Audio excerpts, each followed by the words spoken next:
Bem, primeiro eu quero louvar a Deus pela vida do chefe, que agora eu estou chique, aleluia. Também por todas as mães. Ser mãe é uma dádiva, é um presente que só elas podem ter, ainda bem, né? Apesar de que quando a minha mulher engravidou, ela ganhou 12, 13, me corrigiu aí hoje, um monte de quilo e eu ganhei também. E ela pariu e eu fiquei ainda. Mas Jesus é bom. Quem nos visita hoje pela primeira vez? Levante a mão assim, ó. Pela primeira vez. Alguém vai chegar até você? Aqui na frente. Enquanto isso, abra sua Bíblia comigo. Primeiro livro da Bíblia, livro do Gênesis, capítulo de número 17, verso de número 5.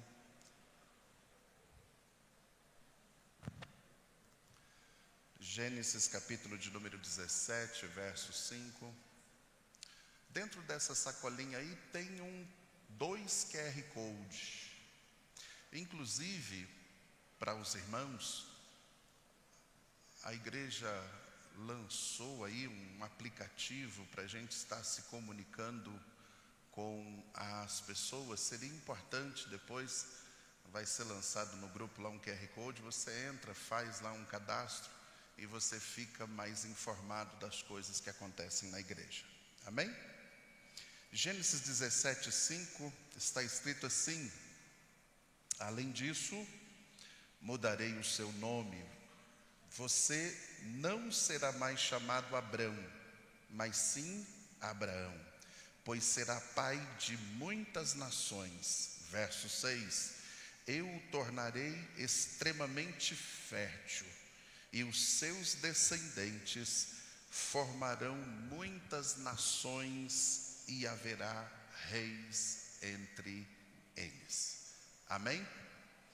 Eu estava falando com Deus, e Deus colocou no meu coração essa palavra, e hoje foi um dia bem interessante, pois Deus trouxe algumas coisas, e eu disse: se o Senhor me ajudar, a gente sai daqui crente. Amém? Queria dar um tema para essa mensagem: o poder de gerar. Deus, quando criou o ser humano, Deus compartilhou conosco.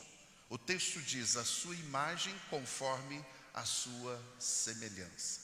Esta imagem que Deus compartilhou conosco não se trata da questão física, da questão humana, pois Deus pega o pó da terra, cria ali um boneco, assopra sobre ele, fazendo alma vivente, diz o texto.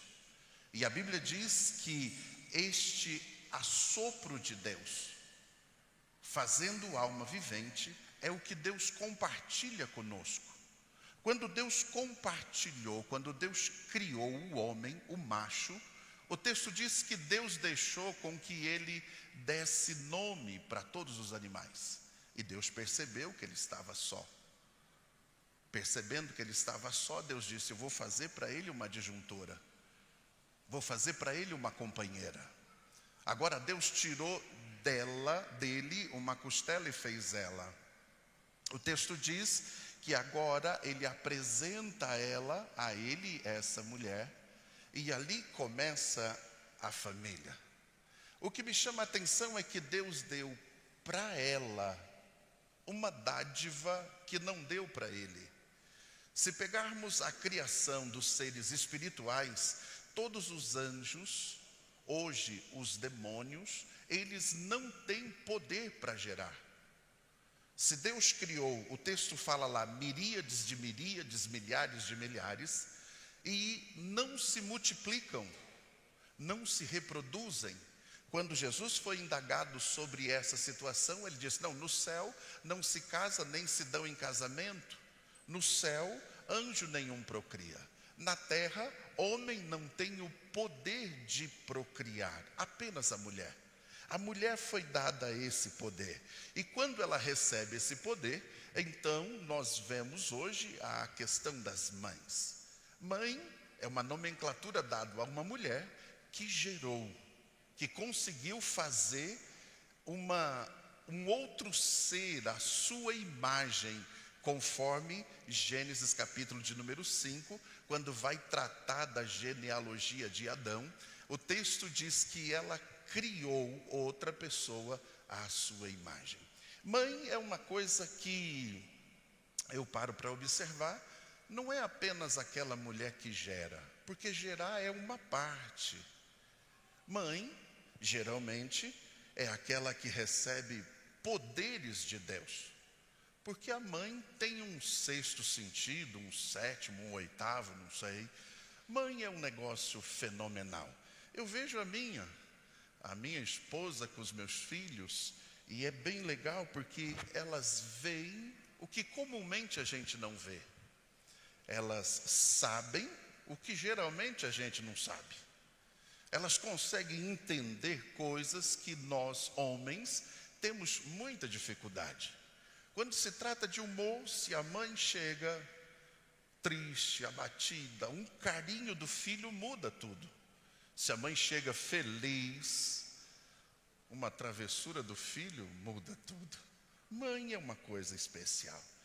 E quando eu saio com a minha patroa, e até hoje é assim, e a gente vai comer alguma coisa, no final sempre a mesma coisa. E aí, vai levar o que para as crianças? Eu disse, mas não é hora de criança, agora é a gente. Se a gente vai para algum lugar, só nós dois, sente falta da criança. Mas quem mais sente falta é ela do que eu, porque ela é mãe. Então, mãe é aquela que recebeu de Deus um poder especial. E eu fico crente com isso. E quando eu parei para observar sobre essa questão de gerar, percebi que não foi só as mulheres que receberam esse dom especial. É claro que para cada área de nossas vidas, nós temos aí o poder de gerar. Não só apenas na questão de gestação de uma mulher para um ser humano, mas todos nós recebemos de Deus poder para modificar o ambiente, para mudar a situação, para nos levar a um nível em que talvez nós não experimentamos ainda.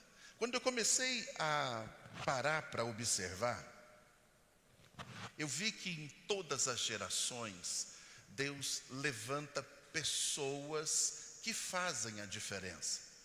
Pessoas que rompem a mediocridade. Nós brigamos, nós lutamos para tentar chegar numa zona de conforto. Isso é algo natural das nossas vidas. Buscamos fazer isso com força. Quando conseguimos, temos dificuldades de sair dessa zona de conforto. Então, se eu já estou parecido com a média, para alguém já está bom. Se eu já consigo fazer o que a maioria faz, para mim já está bom. Se eu consigo viver num nível onde a maioria está, para alguém já está bom.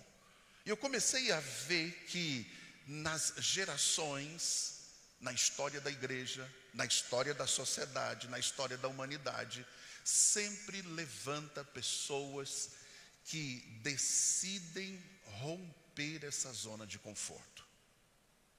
E uma das coisas que me chamou a atenção é que todas elas têm alguns pontos em comuns. Dentro desse ponto em comum de alguém sair da zona de conforto, eu preciso primeiro vencer alguns conflitos internos e não externos. Você já levantou bem, cheio de problema para resolver? O interessante é que quando eu estou bem internamente, pode levantar o gigante que for, eu não tenho medo de brigar. Mas se eu não estou bem internamente, posso estar num lugar muito legal que não vai ser legal. Então, o meu interior influencia no meu dia a dia. Se eu não levanto bem, alguém aqui gosta de leitura? Já leram Max Lucado, Aliviando as Bagagens? Esse livro me fez entender algumas coisas. Nós temos uma facilidade muito grande de, ao levantar, já colocar um jugo pesado sobre as costas. Quando alguém levanta, ele já começa a pensar no que tem que fazer de manhã, no que tem que fazer de tarde, no que tem que fazer de noite. Começa a trazer para si responsabilidades e preocupações que ainda não é para aquele momento. E aí já levanta com uma carga muito grande e acaba aí ficando com uma potencialidade reduzida. Então, se eu consigo entender que os primeiros conflitos são internos, e quando eu comecei a observar a vida dessas pessoas que romperam, eles tiveram que brigar contra isso. Porque quando eu estou resolvido, quando eu estou convicto de algo, as barreiras externas nós conseguimos contornar. Por exemplo, eu lembro quando eu fui aceitar a Jesus. Quando eu fui aceitar Jesus, os meus amigos da época disseram: ih, Marcão, não vai dar certo não. Esse negócio de ser crente não é para você. Você vai fazer o que na igreja? Eu disse: cara, agora eu quero ser crente, agora eu quero servir a Jesus. Ele disse: isso aí não vai dar. Se eu tivesse dado ouvido para eles, eu não estaria na fé hoje. Resolvi romper. Resolvi não dar ouvidos para quem não estava entendendo o que estava acontecendo comigo. Entrei na igreja. Agora na fé, na igreja, quando eu fui 3 meses de crente, surgiu lá uma situação para professores da escola dominical. Eu disse: eu quero fazer. Aí alguém chegou: não, o senhor não pode fazer porque tu ainda é novo convertido. Eu disse: mas não é para a igreja? É, eu não já batizei, já, então eu já não faço parte da igreja já. E houve uma briga toda e por fim acabei fazendo. 2 anos estudando para ser professor de escola dominical. Mas e se eu tivesse rompido na primeira situação? Deus colocou meu coração de falar de Jesus para as crianças na rua do meu bairro. Fui conversar com alguém disse: não, você não pode, você é novo convertido. Eu disse: mas eu não vou explicar teologia para eles, eu só vou simplesmente falar de Jesus. Deus colocou no meu coração de falar de Jesus para o pessoal da cadeia. Quantas pessoas se levantaram dizendo: para quê? Deus falou comigo para ir para o presídio. Quantas pessoas falaram: lá não salva ninguém. Quando Deus falou comigo para eu vir para cá, para a Bahia, os meus amigos disseram: pastor, o senhor enlouqueceu. Como é que o senhor vai sair daqui e vai para lá? Entenda uma coisa: se você resolver os seus conflitos internos, as opiniões, os pensamentos de alguém, aquelas críticas construtivas, apesar de que particularmente crítica é crítica, construção é outra coisa, isso não vai te abalar. Por quê? Porque você tem convicção daquilo que você está fazendo. Aí eu olho para a Bíblia, eu olho para a história, eu vejo pessoas que conseguiram romper as suas limitações, porque resolveram dentro de si os seus conflitos, organizaram. Ah, pastor, mas algumas coisas são incertas. Tudo na vida é incerto. Quem é que me garante que eu vou estar vivo depois do culto? Quem é que me garante que nós vamos sair daqui de dentro? Quem é que nos garante que amanhã, semana que vem? Não dá, não temos uma garantia de nada. Apesar de que a zona de conforto me traz essa ilusão de segurança. Aí quando Deus, e por isso muitas vezes Deus tem dificuldade de levar alguém para outro nível. E eu estava nessa tarde falando com Jesus, oh glória, e uma das coisas que eu parei, a gente vai aprendendo a lidar com esse negócio aqui, viu? Eu parei para questionar, disse: Deus, por que nós não vemos mais aquele avivamento de outrora? Antigamente era vigília atrás de vigília, você tinha que escolher o lugar que você ia.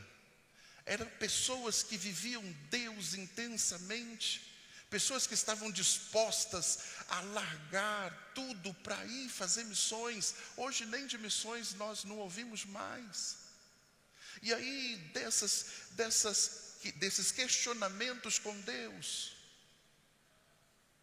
pude entender que o problema maior é a nossa zona de conforto, é a nossa segurança.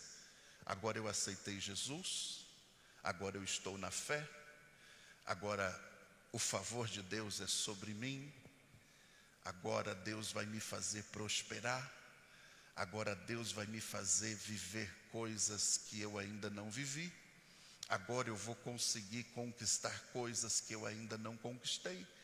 Porém, uma das coisas mais interessantes do cristianismo é entender que Deus nos chamou para fazer algo diferente. Você tem coragem de olhar para quem está ao seu lado aí e dizer: Deus te chamou para algo maior do que você pensa?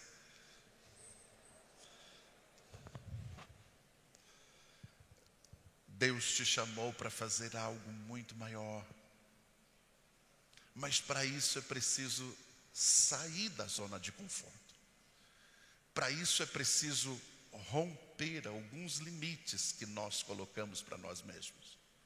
Eu olho para a Bíblia, eu vejo uma moça jovem, uma moça que sonhava com seu príncipe encantado, uma moça que encontrou esse príncipe. É bem verdade que ela não ficou com ele porque não podia ficar na época. É bem verdade que ela não namorou ele porque não podia namorar na época. Naquela época era só o noivado. O noivado já era um compromisso de casamento. Então essa moça noivou com esse moço. Essa moça se encantou por esse moço. Agora formam uma família. E o texto diz que não passa muito tempo, aparece alguém diferente naquele clã, naquela família. Uma outra jovem, uma outra moça.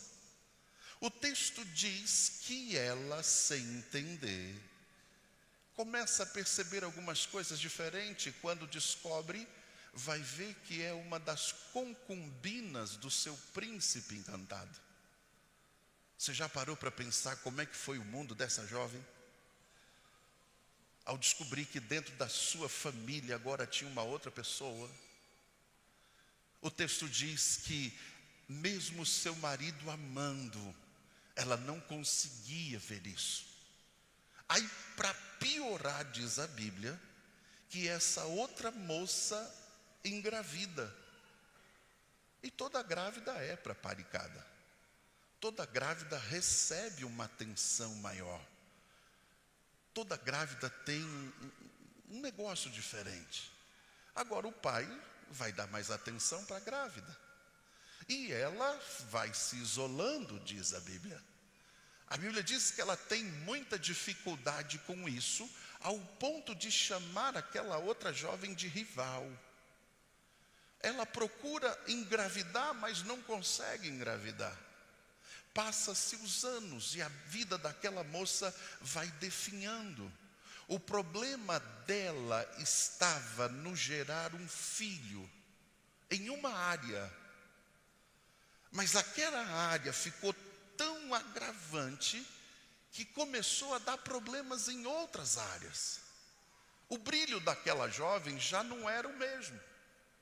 A alegria daquela jovem já não era a mesma. O texto diz que todas as vezes que eles iam para a casa de Deus, ao invés de ela adorar, ela chorava. Ao invés dela celebrar, dela se alegrar, ela não conseguia. A sua rival, sabendo que ela estava com dificuldade de gerar, diz o texto que ela gerou outros filhos. E todas as vezes que ia para a adoração, o texto diz que ela usava isso para tirar a alegria daquela moça. O que me chamou a atenção é que esse problema ficou tão agravante na vida dela, que ela passou por momentos, por conflitos, por situações internas, que só quem já viveu isso sabe o quão é complicado. Eu coloco uma vírgulazinha nesse texto, para trazer essa informação para as nossas vidas. Quantas vezes nós estamos com dificuldade de gerar em uma área? Quantas vezes nós travamos? Não, agora vai. Agora vai dar certo. E vai, não dá. E vai, não dá. Quantas pessoas frustradas, porque não conseguem romper. E o interessante é que quando vem a frustração em uma área, ela envolve outras. Aí alguém se sente desprezado, aí alguém começa a carregar em si conflitos de inferioridade, e aí alguém que tinha um potencial maravilhoso vai se limitando, se boicotando. Deus, querendo usar essa pessoa, não consegue fazer isso. Por quê? Porque a própria pessoa não acredita nela. O interessante é que quando essas coisas acontecem conosco, nós fazemos desse jeito, nos escondemos. Eu sou bom em uma área, mas quando estou em conflito, até isso fica ruim. Até o que eu sou bom eu não consigo produzir, porque estou em conflito. O que me chamou a atenção foi que essa moça um dia parou e resolveu mudar a sua história. Resolveu dar uma reviravolta. E quando eu estava falando com Deus, Deus trouxe ao meu coração para eu dizer para você nessa noite: hoje é um dia oportuno para você dar uma reviravolta na sua vida. Hoje é um dia oportuno para você romper na sua história. Hoje é um dia oportuno para eu colocar um ponto final em algumas coisas e começar um parágrafo novo. Aí, olhando para isso, eu vi que essa moça, quando ela decide romper, ela vai para a igreja. E quando ela vai para a igreja, olha que coisa interessante. Agora ela se arruma melhor. Talvez ela passou aquela maquiagem. Talvez ela colocou aquele vestido. Talvez até arriscou um salto aí para ficar diferente. Quando chega na igreja, na hora de adorar, quando vai para um momento de comunhão entre a família, diz: não, hoje eu não quero. Hoje eu vou jejuar. O texto diz que agora em jejum ela vai para o templo. E quando chega no templo, ela vai para a oração e começa a orar. Quando ela está orando, ela começa a organizar dentro de si os seus conflitos. Então a primeira parte, a primeira coisa que eu preciso fazer para romper é organizar os meus conflitos. É parar para ver o que está travando. Por que sempre é nessa área? Por que sempre desse jeito? Eu consigo ir até aqui, chega aqui, eu quebro. Agora, quando ela resolve os seus conflitos, alinha ela cria um propósito. Quando ela estabelece um propósito, então ela começa a falar com Deus sobre esse propósito. Deixa eu trazer uma informação paralela para você entender essa questão de organizar conflitos e estabelecer propósitos. O texto diz que Jesus está lá no lugar dos gentios, fez lá um sermão extenso, as pessoas estavam com fome, os discípulos organizaram pães e peixe, ele orou, multiplicou, todo mundo comeu, sobrou 12 cestos. No final da tarde, Jesus disse para ele: ei, pegue esses cestos, atravessa o mar de Genezaré, vou despedir a multidão, encontro vocês do outro lado. O texto diz que eles obedecem, vai. Agora, quando eles entram no barco, esquece os 12 cestos, só entra eles no barco, estão indo rumo ao outro lado. Passou a primeira vigília das 6 até as 9 da noite. Entrou a segunda vigília das 9 até as 3 da manhã.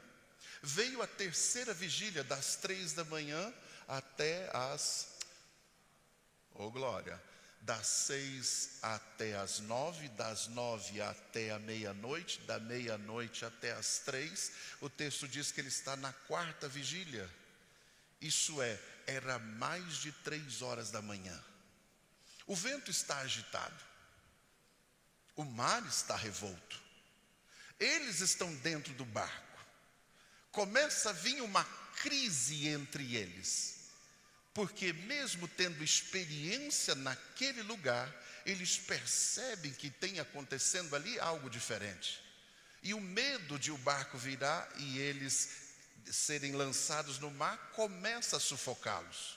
Aí o que me chama a atenção é que Jesus vai até eles, com certeza para resolver o problema. Mas quando Jesus chega próximo deles, quando eles veem Jesus, o texto diz que ao invés de ver Jesus e acalmar o interno, pelo contrário, eles ficam mais apavorados. Porque Jesus está andando sobre as águas, eles acham que era um fantasma. Agora eles estão com medo de o barco virar e eles morrerem afogados. Agora eles estão com medo de um fantasma estar vindo sobre as águas. E no meio deles Pedro, no meio da crise. Pedro estava com medo como todos os outros estavam. Pedro também estava vendo o fantasma que todos os outros estavam. Mas Pedro conseguiu organizar dentro de si os seus conflitos. Pedro conseguiu trazer para si, para aquele momento de crise, um propósito.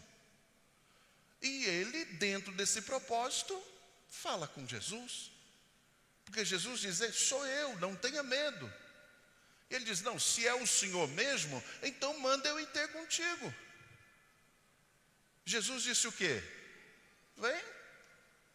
Agora a Bíblia diz que o mar continua agitado. A Bíblia diz que Pedro desceu do barco, o mar não parou, as águas não se aquietou para ele descer. Continuou agitado.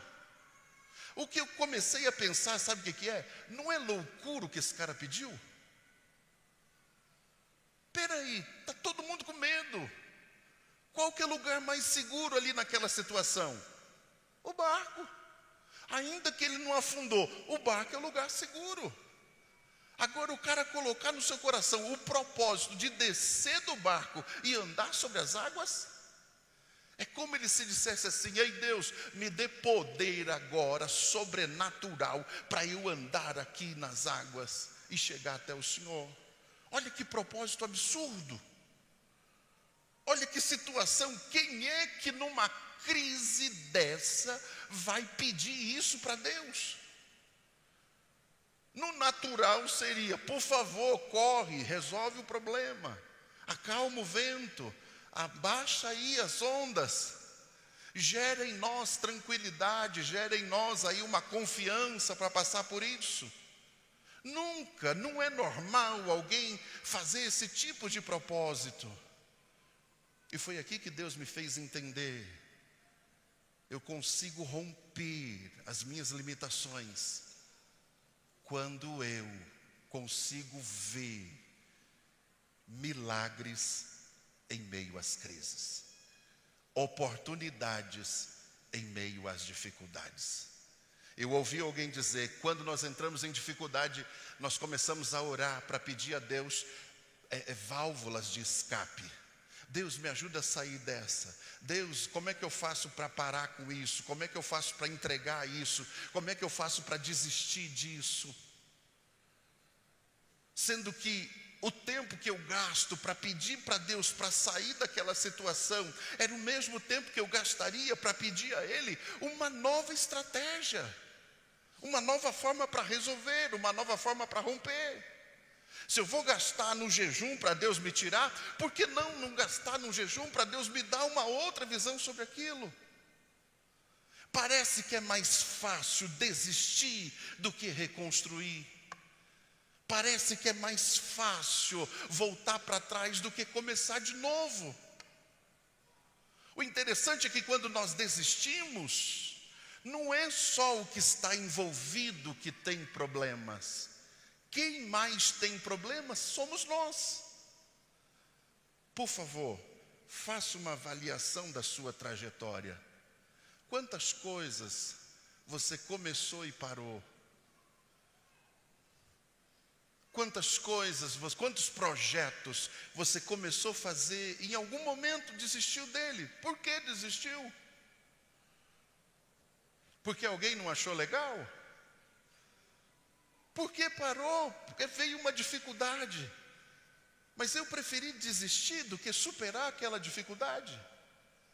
O interessante é que quando a gente para fazer esse tipo de reflexão, e quando nós temos uma facilidade grande de desistir das coisas, gera em nós frustrações.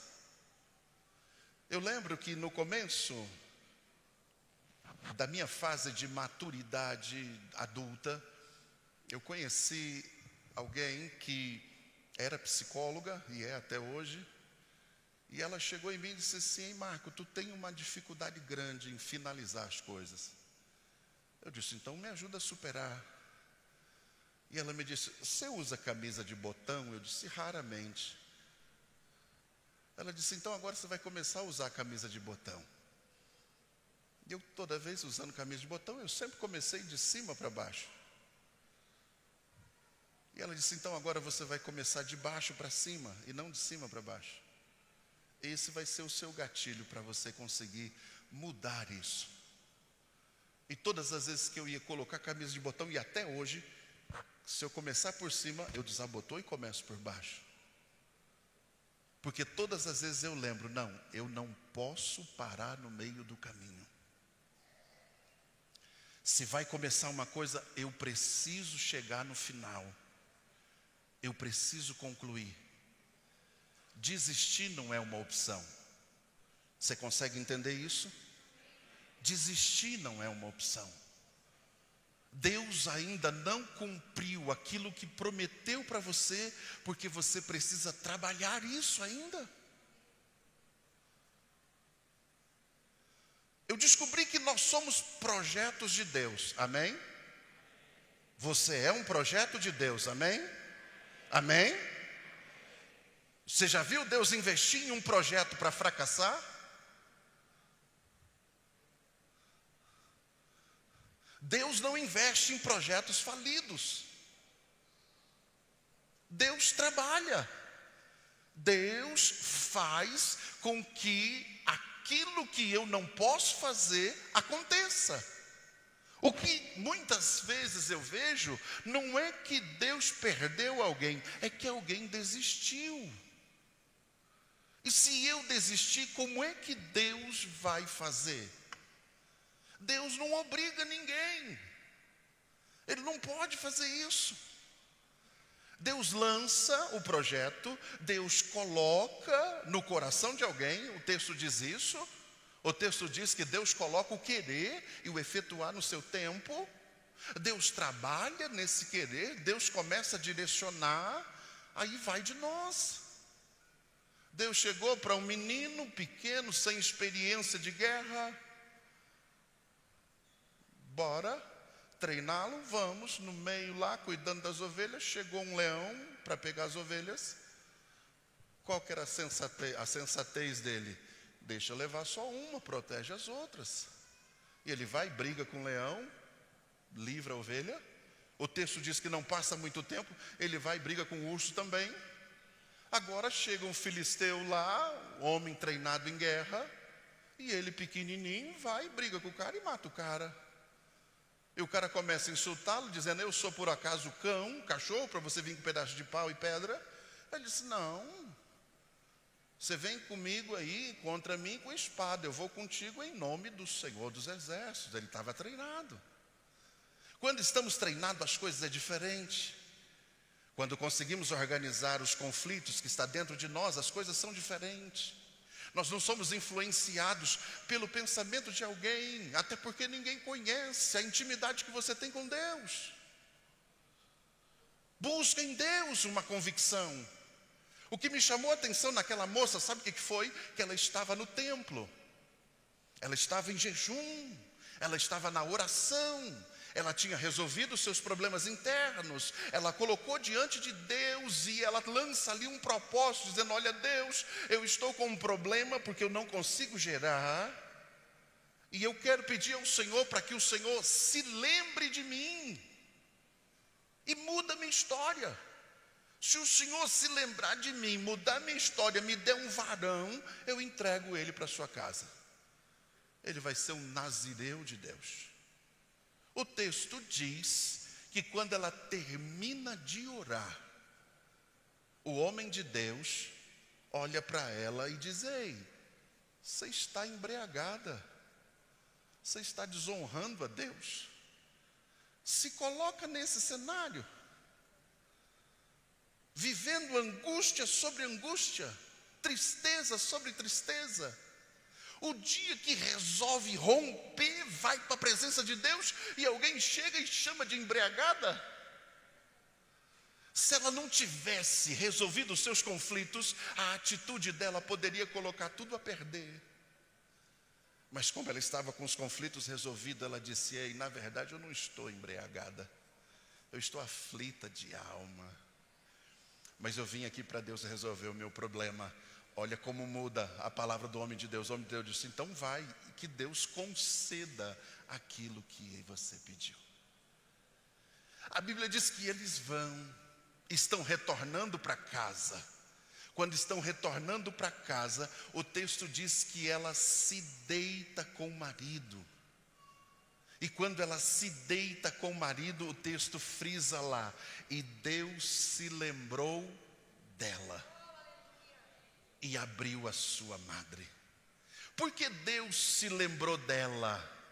Se parece até conflitante com o texto, porque o texto deixa claro que Deus não esquece de ninguém, Deus tem os nossos nomes gravados em suas mãos, mas como ela colocou isso como um propósito, então Deus respondeu a ela conforme ela colocou como propósito.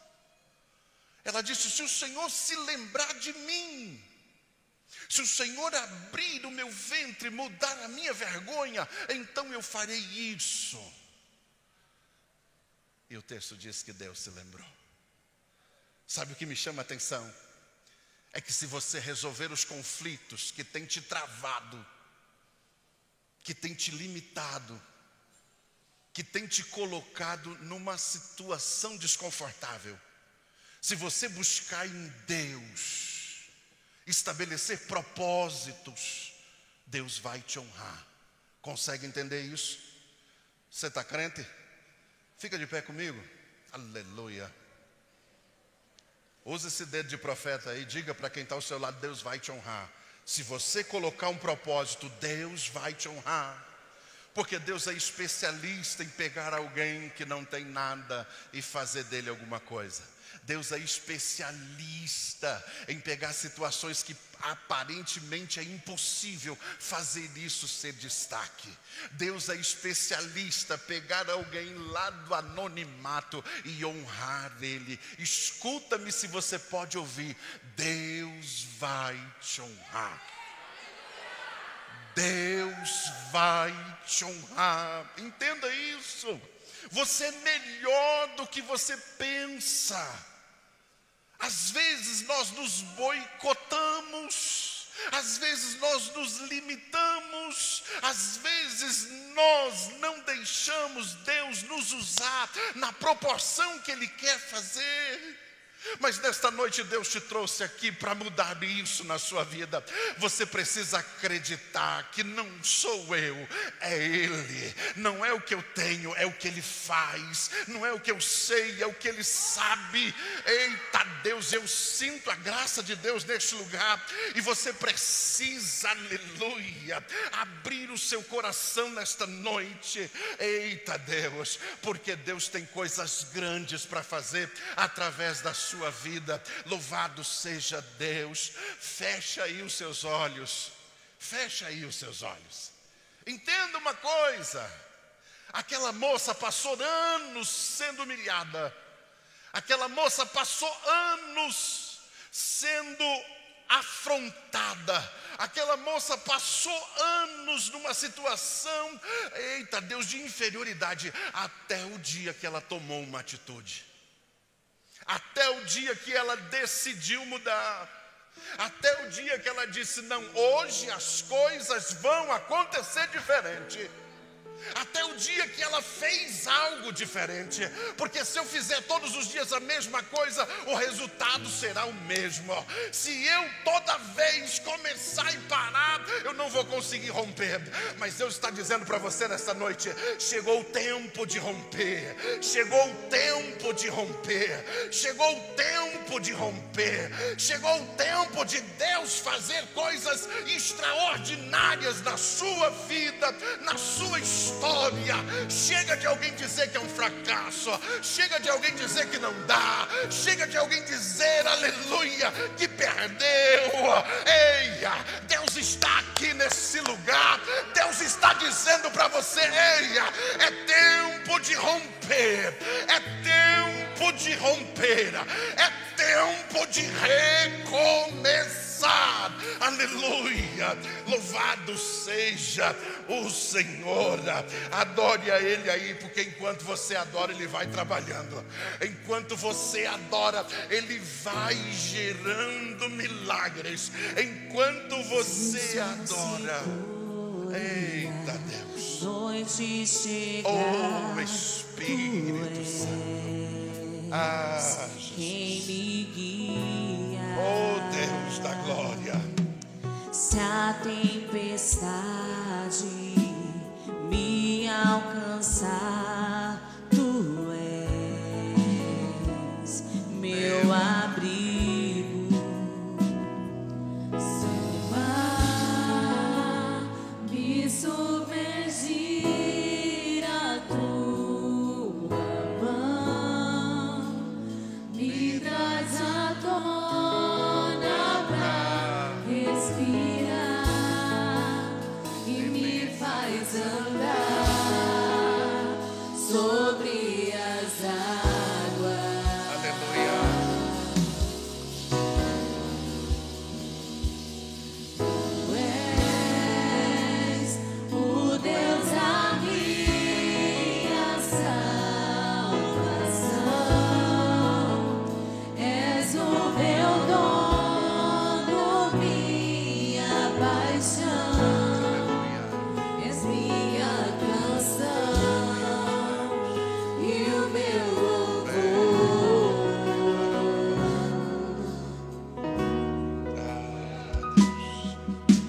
Se o sol se pôr e a noite chegar, Tu és quem me guia. Se a tempestade me alcançar, Tu és meu abrigo. Se o mar me submergir, a Tua mão me traz à tona pra respirar e me faz andar sobre as águas.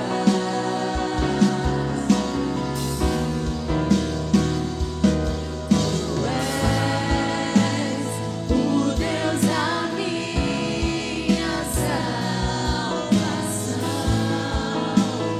És o meu dono, minha paixão.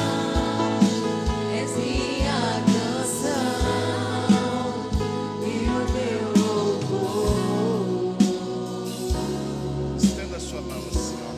Estenda ela assim. Deixa eu liberar para você uma palavra profética. Chegou o tempo de recomeçar. Chegou o tempo de recomeçar.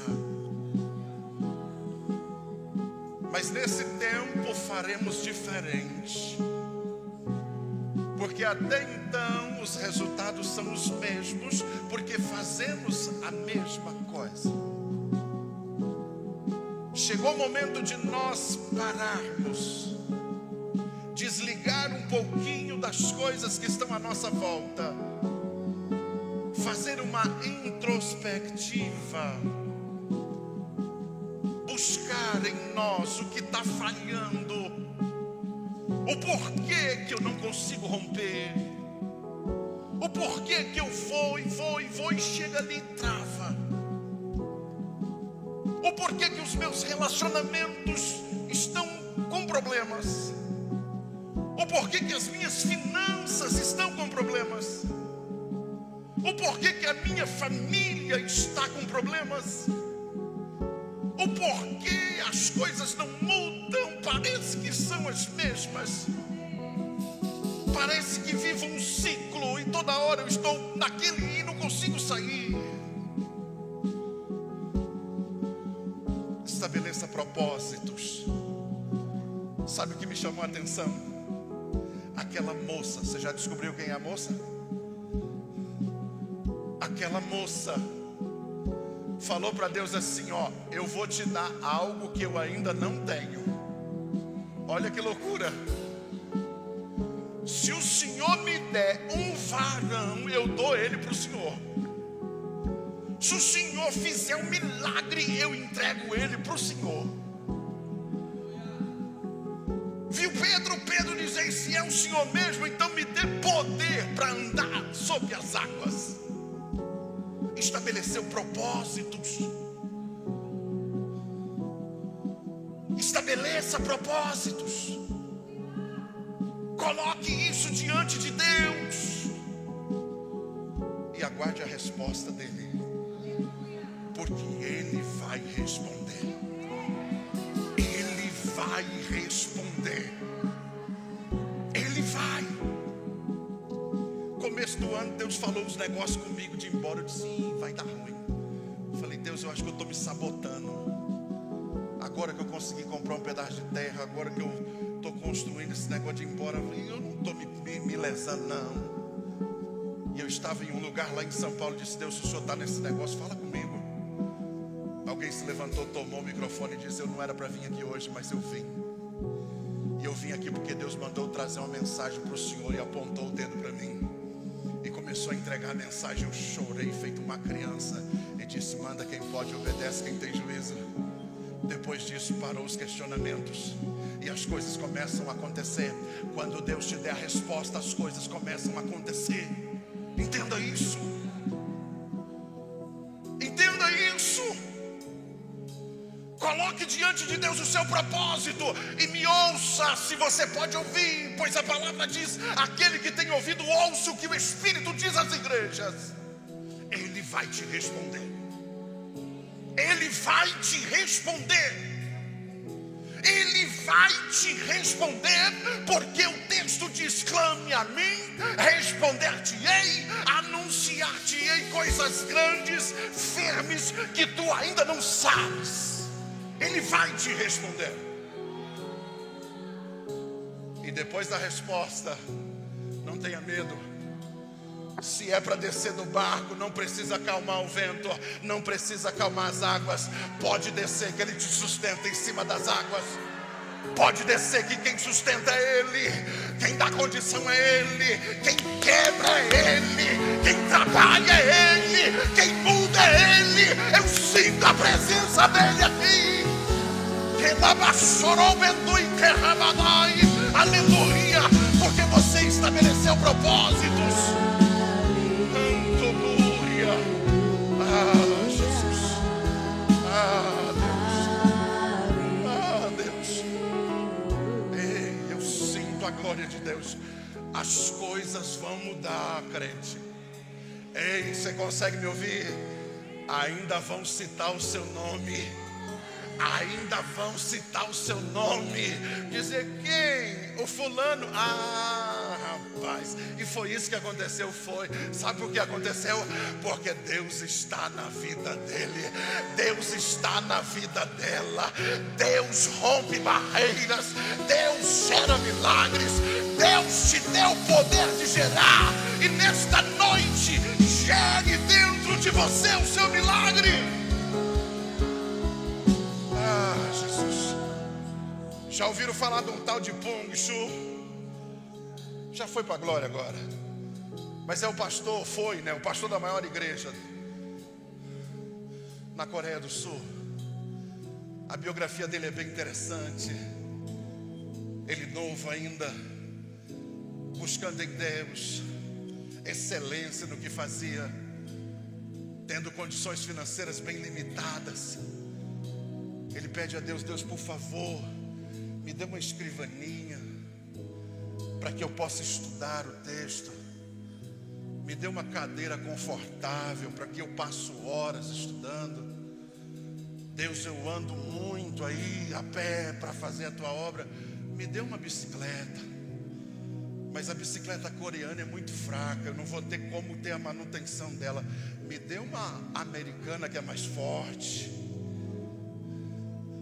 E ele trouxe dentro do seu coração a convicção de que Deus já estava gerando o milagre.